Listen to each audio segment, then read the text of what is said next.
भाजप शिवसेना आणि आमदार रवी राणा यांच्या युवा स्वाभिमान पक्षाची युती होणार आहे। त्यामुळे आता तिन्ही पक्षांकडून बैठकांचं सत्र सुरू आहे। अशामध्ये युतीतला वादही चव्हाट्यावर आलाय।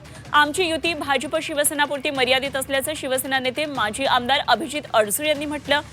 तसंच अधर्म झाला तर युती पाळण्यात अर्थ नसल्याचंही अडसूळ म्हणाले। तर अभिजित अडसूळ हे रवी राणांच्या युवा स्वाभिमान पक्षाला युतीमध्ये घेण्यासाठी इच्छुक नसल्याचं दिसून येत आहे।